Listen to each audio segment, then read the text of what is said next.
Welcome to the United Wooks of America, Episode 2. Everyone throw your X up. Second episode. There you go. All right. Yeah. So today's episode, we have a new Wook with us, Mickey D. Mickey, you want to introduce yourself? Maybe mention some of your favorite Wook artists, and we'll get the episode rolling from there. Cool. Thank you, DJ. What's up, listeners, viewers all across the United States of America? Nice to meet you. My name's Mickey, fellow Wooks. Welcome. Happy to join the podcast. A couple of my favorite artists would be Grizz. Good start. Odesza. Yeah. And honestly, I'll just stop there for now. And that's all we needed was that 2 to 3 right there. So, I mean, with that, we've now seen a few concerts. So it'll transition nicely to Mickey, who's been to the most. So, Mick, your concerts up to this point in 2022. Let's hear about them. Yeah, man, it's dangerous living in Denver, dude. There's shows every night of the week. It's insane. It's insane, but also incredibly fun. Let's see. So started off in January with Casey Musgraves, who I'm a big fan of, and then closed out January, the last weekend of January, with a concert at Red Rocks. Got to see Sophie Tucker and Diplo. That's right. And that's actually going to lead to my first snap. So you got 3 to 5 seconds to decide. Snap. Sophie Tucker or Diplo? Sophie Tucker, 1,000%. All right. Quick snap. 1,000%. It was quick. Should be a quick decision. That is the point of it. Good question, DJ. Thank you. Good question.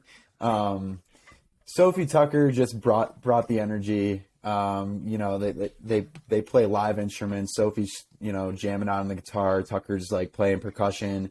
It was just kind of a spectacle to see at Red Rocks in January.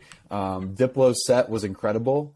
Definitely a little bit experimental and housey, but it was still a great set. But I think the group that I was with would agree. Sophie Tucker kind of stole the show that night. That's always fun when an opener kind of takes it.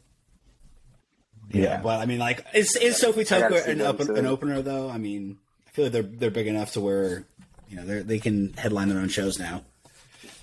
Definitely. But that was it for you. I know Vic, you kind of got the ball rolling too in Chirac.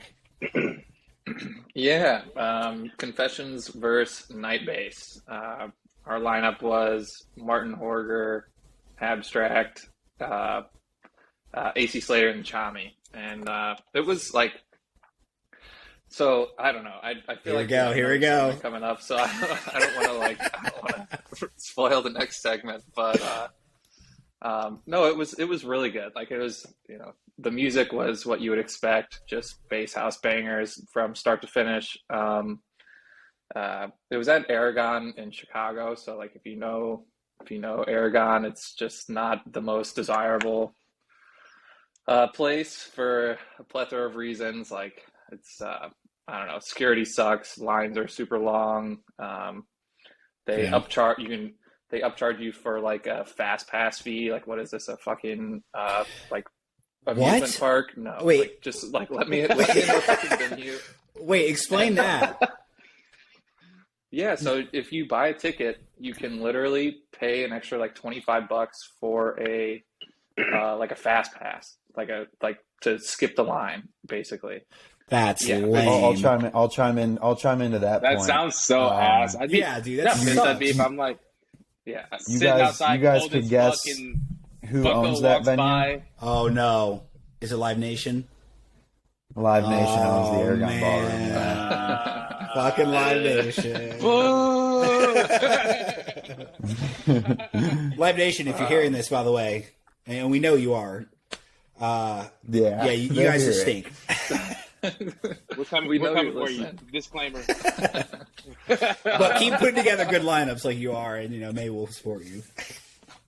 Yeah, maybe. But yeah, so the show was really good. Artists were good. I like my I don't know. Should I just go into why it was underwhelming? Because like I was a little underwhelmed,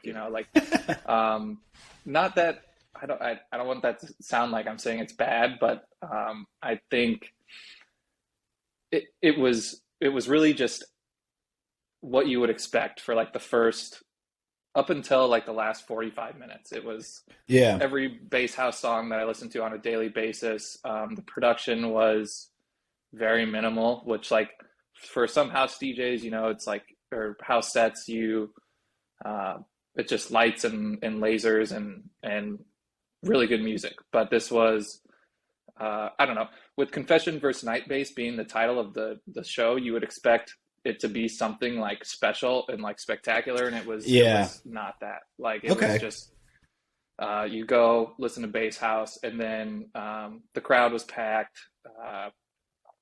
Anyway, whatever. The redeeming factor on that was the last like 30-45 minutes was AC Slater B2B Chami, and that's like the place cleared out a little bit. We found a better spot, and they just started playing some like real heaters that I've not heard, which was fucking awesome. And then they played Disco Tool, which was a song that Mickey and I came across like 2 weeks beforehand, had never heard it before, and they played that. I thought that was kind of cool. They played this cool mix of Higher Ground, that old like trap song, cool like bass house remix of it. And anyway, so that was my first like big show of 2022 here, and it was good, but I expected a little more. Luckily we didn't pay the full $80 for it. We found like a deal and all that good stuff, but Snap, do you wish you went to the Floozies instead? That's fucked up. You only got 5 seconds, dude.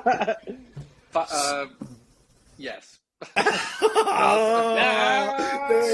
So for those of you, I told you. For those of you listening and viewing, at the same night in Chicago, there was Chami and AC Slater, and also across town was the Floozies. And Victor had a very hard time for probably 2 weeks deciding which one to go to.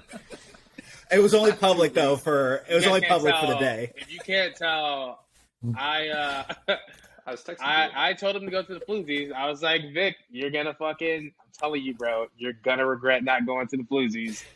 He texted me the next day. God damn it. Oh yeah. He knew.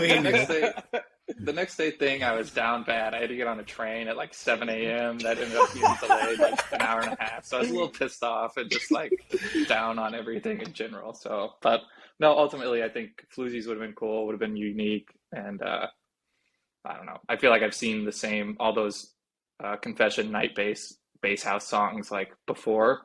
So seeing all of them before, I would have liked to seen more out of like the show and the production as a whole. I will say,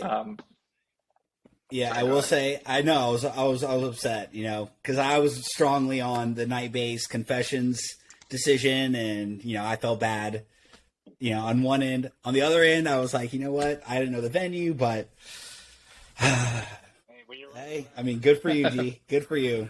I'll drink to that. I'll drink with you, D. But I would still, even if in hindsight, I would pick that 10 times out of 10. I just can't say no to a Chami show. D, have you been to shows yet in 2022? No, man. I kind of took a little bit of a break. Much needed.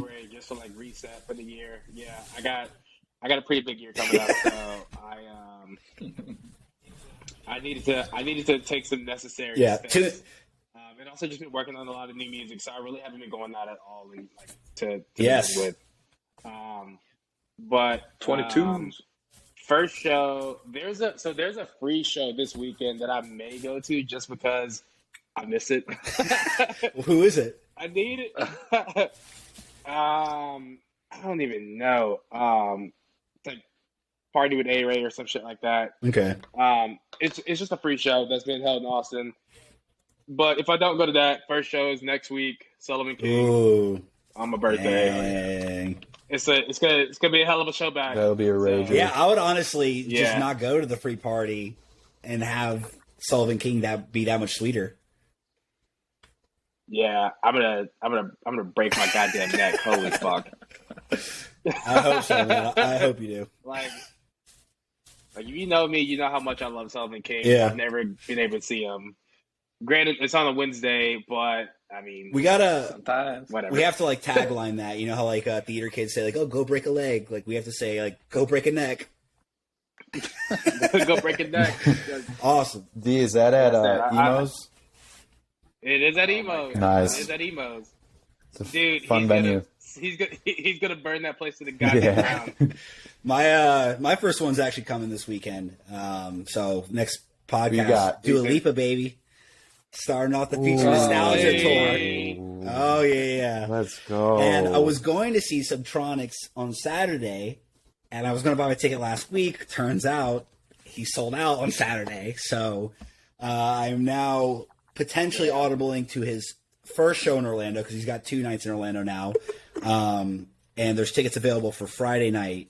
And it's right after Dua Lipa. So it would literally be Dua Lipa, drive to the venue and go to Subtronics immediately afterward. Just a complete 180 in terms of music. But Complete 180. absolutely would love to see both of them in one night, but we'll see if that's even feasible. But Dua Lipa is locked in. Super excited for that one. But yeah, nothing so far in 2022. I mean, with that, I know Vic kind of broke the ice a little bit with underwhelming sets. It's kind of the main talking point of this episode was most underwhelming set you've seen. Vic, you want to start? I was thinking about this beforehand. Like outside of the Chami thing, that was like underwhelming. Like not bad, underwhelming. Yes. Because I went into it expecting more, but it was just a little underwhelming. Yeah. I was trying to think of like another good one, and I was really having a tough time. Like, I had one in mind, and now of course I'm fucking blanking. Who was it? Dude, don't be so nervous.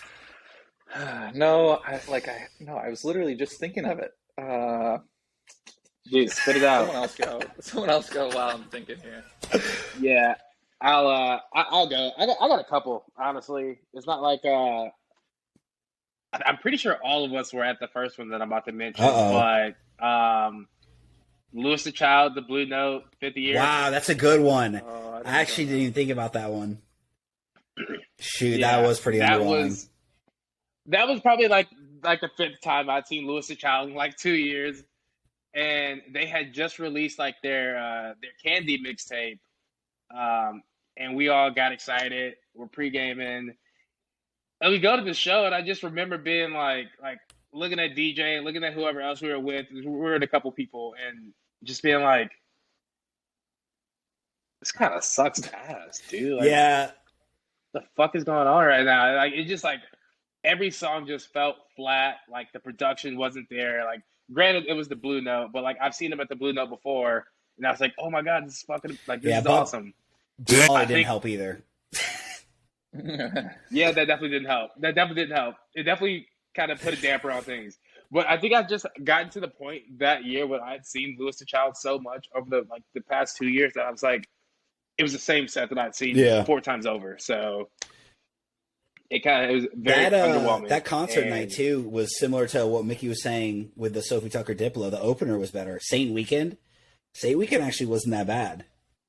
Yeah, that was fire. Okay, yeah, I remember that. They actually did pretty well. Yeah. I haven't heard anything from them recently, but that's a good one, D. That's a good one, D. Yeah, I'd say outside of that, I think it was like Forest 2019. And it's the first day in, and these two go hand in hand. It's the first day in there. We're like bopping around, going from stage to stage, seeing a couple of the openers, and we're like, oh shit, Party Favor's performing, at the ranch stage. So we go see Party Favor, and we're just all sitting there, kind of fucked up, just like, damn, this is really Oh bad. no! It's like I look back at it now and I'm like, how the fuck is this guy? One half of the that? Like he was bombing, bro. Like I was like, no. Let's give it a couple more minutes. And I was just like, all right. Well, let's go back to the Tripoli stage, close to the beginning of the entrance, and Miha's on that stage, and I had never seen Miha before, so I really didn't know what to expect. But I knew who she was, and she's sick. And even then, I was like, damn, this kind of sucks. Really? Too. God, let's just go back to the. I was like, dude, let's just go back to the campsite and drink more and come back in when it's dark outside. Damn. That stinks. Maybe that's why they scheduled them together. Yeah, that was day one, my second forest, but then I got to see Odesza, Good Vibrations. Was that the year you saw Glitch Mob? A couple. Nah, Glitch Mob was 2015. Okay, yeah, I remember you said that was one of your favorite sets of the weekend, and I was like, fuck, I love them, dude. That my buddy at the time, Charlie, he fucking loved Glitch Mob. Just comes over, that's we're kind of late getting in. He runs over, he's foaming at the fucking mouth from excitement. He's like, I gotta get to the fucking middle of this set now. Disappears. I don't see Charlie that whole fucking set. He comes back after, shirtless, drenched, just oh, that was fucking amazing. But yeah, that set was fucking nuts. Yeah, but that was my first forest. Okay, gotcha. Mickey, you want to go? Yeah, so I have a couple as well. So I hate to repeat, and obviously all three of you guys were there, but the final day of EDC, Lewis the Child, man. That's such a good one. No, that's such a good one. I wish I would. What if we all pick Lewis the Child at different events at different times? I'm surprised. I thought all of us were gonna say it, but and I'll take part of the blame because Victor and I left the Corona Beach stage where Joyride was performing to go to the bathroom, and as we're walking to the bathroom, you hear, "Treating weekdays like the weekend, treating weekday," and it immediately sucked me in. Sucked me in. Honestly, I don't. They toss on right one of their. When I think I'm out, they pull me back in. I will say this: I don't blame the song. I don't blame the artist. I completely blame the stage. The Circuit Grounds just has that effect.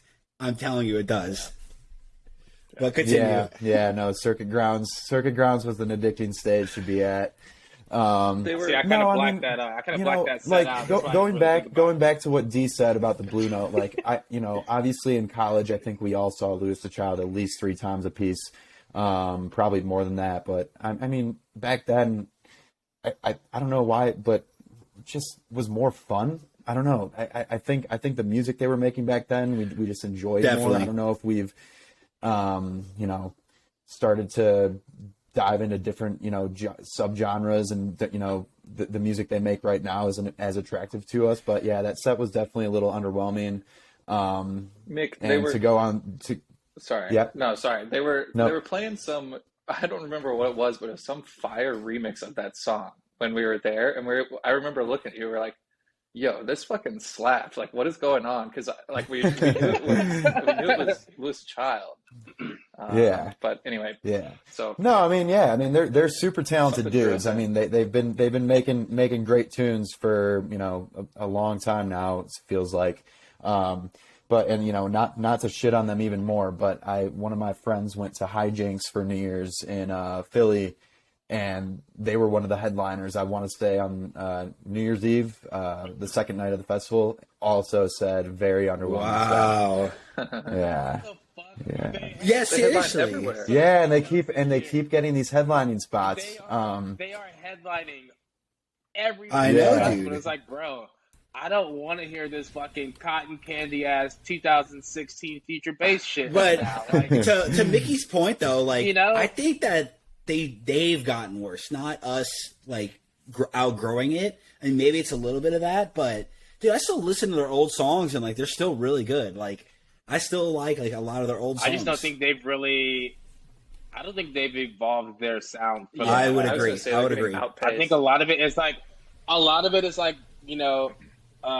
derivative of what they used to make. It's just like experimental, but not experimental enough to be something different. Yeah. You know what I mean? Like it fucking. I don't like it. I haven't heard a good Odesza Child song in a minute. Yeah.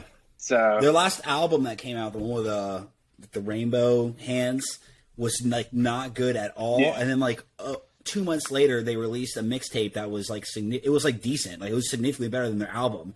And it was the song "Keep Moving." That's like the only like track I can really think of late by Odesza Child that I like actually vibe with. I have it on multiple playlists. Yeah, that's a great song. Yeah, I do like that one.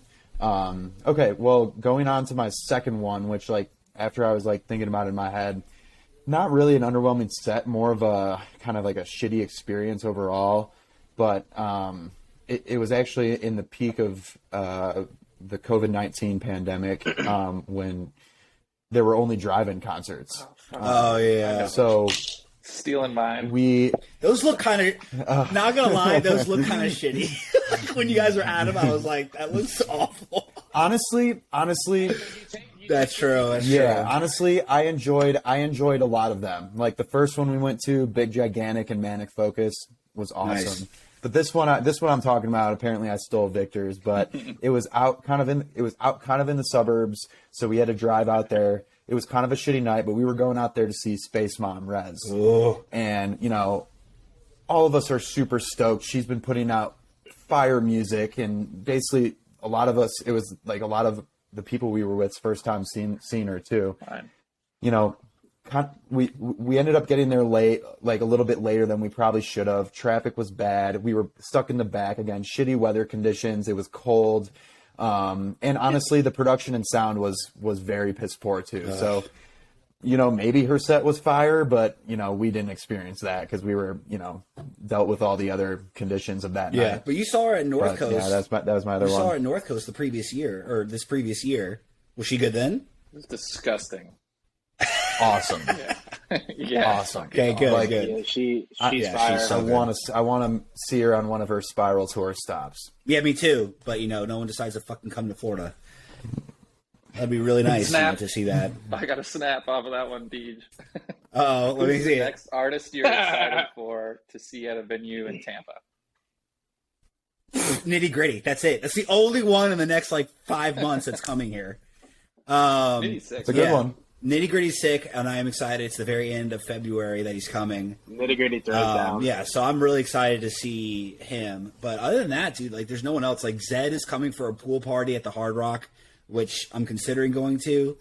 But they don't have those in Denver. Yeah, there's no. Yes, that is true. But there is nothing else in the next 3 to 4 months. Nothing. Even at Janice, which is in St. Pete, it's where I've seen Closey and Griffin. There is just Jack. So, yeah, that's it. That's I can't believe we get to open up Electric Forest this year with Griffin on Thursday night. That's going to be fucking sick. Yeah. That's Bonnaroo, dude. Yeah. Is that Bonnaroo? Yeah. You're getting your festivals mixed up, my man. He's already getting them mixed up. He's gonna be Thursday. He's gonna be Thursday. Electric Forest. Yo, when do we see Closey? Closey doesn't play tonight. You guys are laughing. Just imagine I got to actually go to this. Fuck you. Yeah. Whatever. We got disclosure on Thursday night at Forest. Yeah, that's going to be so even sick. better. Vic, what was yours? So Mickey did indeed steal my Res drive-in. My bad. Damn it, Mick. I'll add to it though. Guilty. Well, let me think here.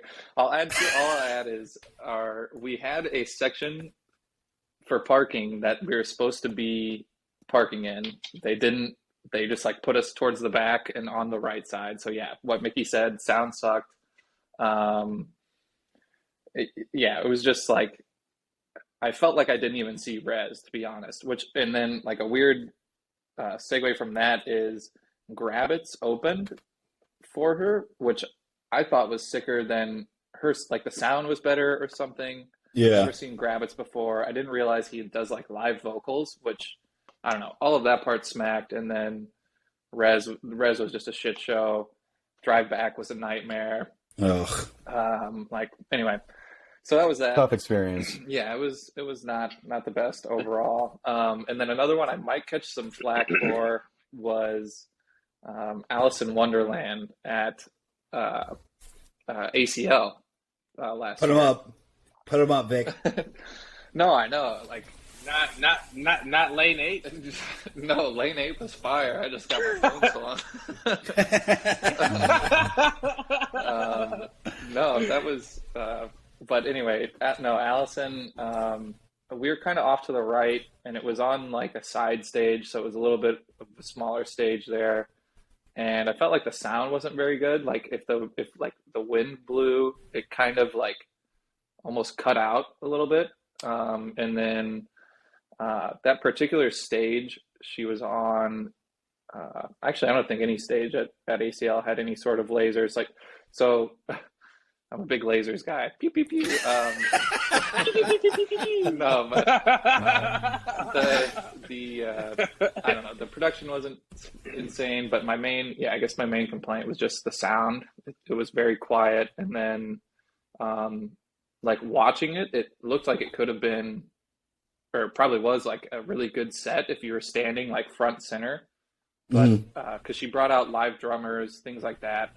And it was my first time seeing her, so I was really excited to just see an Alice in Wonderland set, and I just kind of thought sound was pretty bad, and it was a little underwhelming. But wow, I've seen her. You got a bad first time with DJs. I've seen her twice at 2 different festivals, and she was my favorite set at both those festivals. So put them up, Vic. DJ, so fucking I'm just saying. sick. I'm just saying, dude. Like, I mean, in her defense, that night, you know, we were on a mission to, you know, get to Rufus Du Sol. Rufus was. So Yeah, that's true. She was kind of like. But I agree.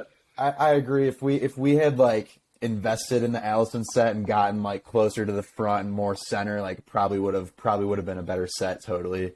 Yeah. It's kind of like a side. You know, it was a strategic move. It was a strategic move to sit to the right at the back so that we could make an easy exit. I can respect that. I can respect that. True. Which was a good move. But I'll go with my most underwhelming set. So a few came into mind. Actually, Deontay's Louis the Child one was good, so I guess that will be thrown in the mix. At the Blue Note at EDC, it was not underwhelming because it's exactly what I expected. But the underwhelming sets. Didn't even go to that one. I did not. I was like, Joy Rights playing the freaking Corona Beach set. But no, I think my underwhelming sets were Kill Paris, who I saw last year. A little underwhelming. Didn't play any of his music. Terrible venue here in Tampa. Shocker. And then another one was actually a Redemption. So they were underwhelming the first time I saw them, and great the next 2 times I've seen them. But Yellow Claw in 2014, I went to Sunset. Is that when they had that Yeller dude? Yes. He used to ruin it. Yeah. So he actually went after Bear Grylls, who is kind of an overwhelming set. Like I was like, oh wow, that was better than I expected. And then Yellow Claw came out, and I was like so pumped for them. And they just were not that good. But then I saw him a year or 2 later with Deontay at the Blue Note, and they are awesome. Like we were fucking like right in the middle of the mosh pit throwing bows. So that was really fun. I think I threw up that night too, but you know that's neither here nor there. Probably did. Probably. So those are the ones that came to mind. But I think the most underwhelming set, or no, sorry, another one was Kid at Sunset Music Festival in 2016. That was underwhelming because I was really excited for him, and you know he played like really good songs at times, but just didn't really mix that well, and was kind of all over the place. But my most, Ultra. Was he good in like 2019? Nah, see, we left early. Yeah. But my most underwhelming set was my first EDC 2018 EDC was Don Diablo. I was so pumped to see him. He had released one of my favorite albums that year. I think it's called Faces, or Voices, one of the two. But it was such a good album. Like, I was really pumped. Like, I was like getting into Don Diablo, and the set was him playing songs from his album, but like the build up, and he'd do like a terrible drop to it, like a different drop that like wasn't nearly as good as his actual drop of the actual song. And I was like, damn, dude. And I was like, come on. And it was that, but it was like that multiple times. And I think he played like maybe 2 or 3 of his songs, you know, that he played by himself. It was a lot, but that was probably the most underwhelming because I went into it with such high expectations, and it just was not that good of a set. And like since then, I have no real desire to see him anymore. Like I you know, we'll see him on New Friday Music, and I'll like kind of throw him on sometimes, you know, every once in a while. And honestly, since then, he's only released like a few good songs. So yeah, it's definitely plummeted in my rankings. But yeah, I think that's the worst is when you have like high expectations for a set. It's almost like you know, you're seeing the Matrix, and then you get there and you're like, fuck. Yeah, it's like you're like open up to the Matrix now. It's like that live set. Why did I get my hopes up? Why? It's like that live set now like opens you up to how maybe mediocre they really are. Backtracking, who's the yellow claw yeller that you're talking about? Dude, so some MGK looking like, motherfucker. I honestly, he was like, so there's two DJs, and then whenever the first time I saw them was at like Lights All Night 2014. Same here. And there's just this like big motherfucker just like screaming and like yelling over everything, like just doing like the 3, 2, 1, like all that annoying ass shit. And I'm like, when I say yellow, you say like, claw. Yellow. Yeah. Yellow. Yeah. Yeah, shit like that. Like if you watch some of their old sets, like yo, shut the fuck up, bro. You're literally ruining. He's like yelling over the drop. And I'm like, shut up. Why are you yelling over the drop? Yeah, dude. What? Like, and I don't think he's in the group anymore. Yeah. I do not think he's in the group anymore. So they left that motherfucker smooth in Amsterdam. He's chilling over there now. He ain't coming back. And I think they're better off for it because the 2 times I've seen Yellow Claw since then, they were great. I thought they were awesome. So yeah, I guess it's like a reverse Cruella where you actually trim the fat. Uh-huh. But no, dude, yeah. Honestly, I'll probably get a lot of slack for this one too. But I've seen Galantis one time. I don't think you'll get a lot of slack, and it was not that heater. I don't think you'll get a lot of slack. I'm not surprised. But it was like, yeah, I still haven't seen them. It was peak Galantis days though. Like I'm talking that, yeah. And I was just like they played their hits and like everything. I was just like, this ain't it. It was midnight at Lights All Night. And I was like, damn. Kind of wish somebody else was playing right now. I'm not gonna lie. Another underwhelming set that I remember seeing was the Barcelona Beach Festival was Nikki Romero. I thought like seeing an OG like house legend, and he just was not that good. He just wasn't. I was like, oh. And he started the night too, but thankfully it got significantly better after that. Alesso was on after that, and he actually was like a smidge underwhelming, but still did well. But then David Guetta fucking murdered it. 2.5 hour set, so good. Martin Garrix, amazing. Like I was jumping, I literally felt like I was jumping like 6 feet tall. Like I could have dunked. Was amazing. Axel and Grosso was awesome. We've seen you jump, DJ. You ain't dunking on shit. No, I'm not. I felt like I could though. Only Martin Garrix can make you feel that way. And then so them, Axel and Grosso, and then Hardwell closed. But long story, I couldn't see all of Hardwell because I didn't know that, you know, in Europe they don't give a fuck about time or schedules. So I had to leave for like a flight at 7 a.m. and it's still 4 a.m. and like the festival's still going on. I'm like, I need to leave. I checked in the TSA in an hour and a half. Oh shit. Yeah, but it was still fun regardless. I know we got like a little bit of time left. Do we want to talk a little bit Odesza? Oh, yeah. First, let me just say that song fucking smacks. The song was amazing. I didn't look at the time of the song when I first played it. I just pressed play. And I tossed it on. Like, holy shit! How many songs did I fucking put out? I looked down. It's like halfway through the song. And I'm like, oh my god, it's not sounding. Dude, yeah, it felt like a 3 songs in one. Like they have like that first like build up soul beat, and then it just goes into like a funky bass line, like somewhat house, and then it goes right back in like the soul with like some like techie disco. It's weird, but they just did a great job. I thought it was so good. I think the funniest thing I've seen about it is like Chet Porter. Chet Porter was like, the bass line at 2:47 of this new Odesza song makes me want to toss my sunglasses on and light up a fucking cigarette. That was very well said. Very well said. I was like, fucking fun. Yeah, and I was actually going to talk about the cryptic messages, but I think they finally kind of shed some light on it. Seems like Twitter's figured it out. I mean, from what they've been saying, it doesn't seem like this is the end of the road. Yeah. You know, I don't think they could have left us like that. I would have got emotional. Dude. I already got emotional. Yeah, I did too. But I would have got. Yeah, I got chills. I would have got even more emotional just thinking like, oh my god, this is really the fucking end. Dude, I was in line at lunch, and I had just ordered food, and I actually started tearing up like in line, like at listening to the song. I was like, oh my god, this is so amazing. Yeah. Dude, literally give me fucking chills. Very, very good.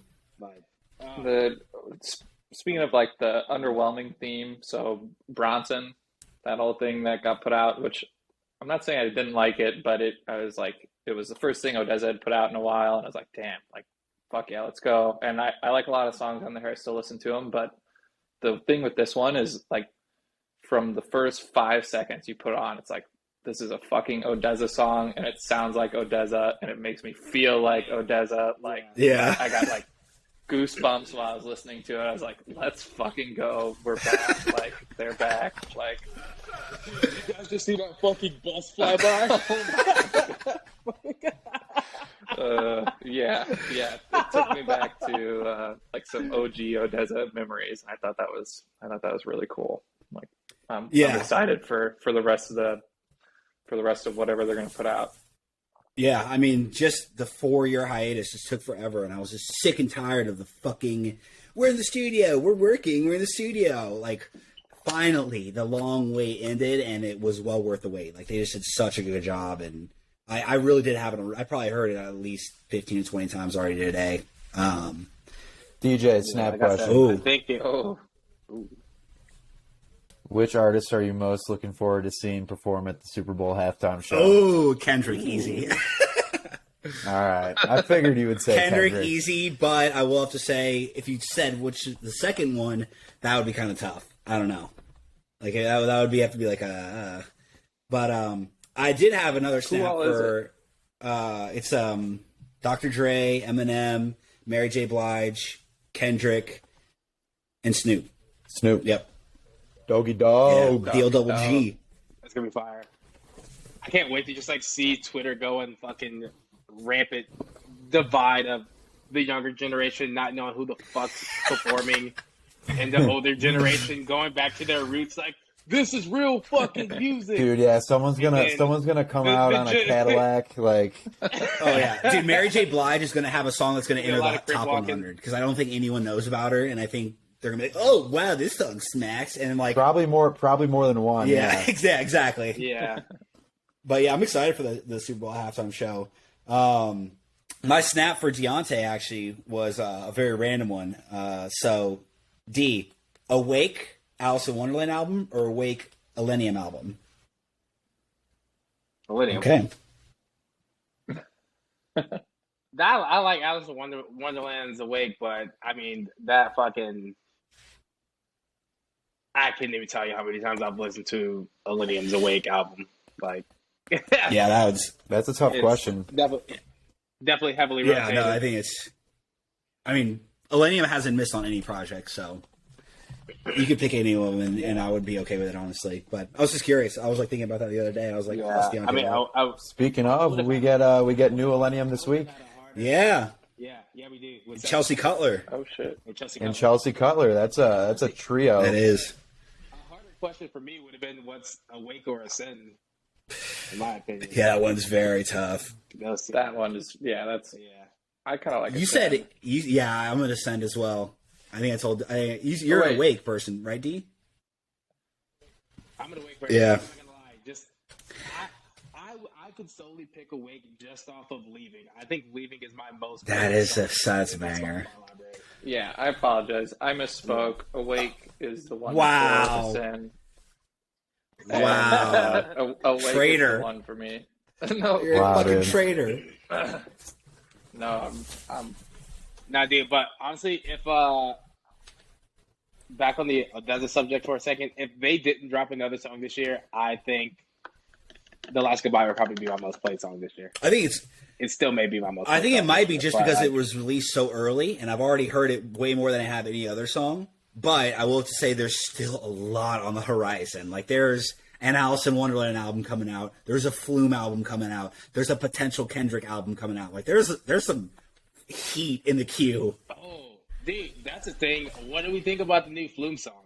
Ooh, that's a good discussion. Honestly, I only listened like once or twice, and I don't have a good judgment to give. So I sat and listened to it for probably about a solid 20 minutes, just on repeat. I like it. I think it's a dope song. I think it's very well put together. I think it like really shows his artistry. I just wanted more. That's actually exactly how I feel about it. Whatever you just said is, yeah. I want more. Like, if he was just dropping music and then he put that out, I'd be like, oh shit, that's fire. But there was kind of like a big hype around it. Yeah. And it definitely didn't. And we know what Flume's bar is. Like Flume's bar is set so high, and I know that's like tough when judging artists, and I do feel bad. I feel guilty about it, but at the same time, like you did it to yourself, making absolute fire for the last fucking 6 to 8 years.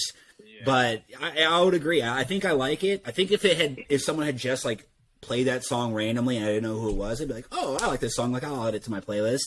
Like, damn, this right, is but dope. It's the fact that I know that it's Flume and I know that it's the first single off his album. Like, I think having that knowledge, like, kind of makes it a little worse.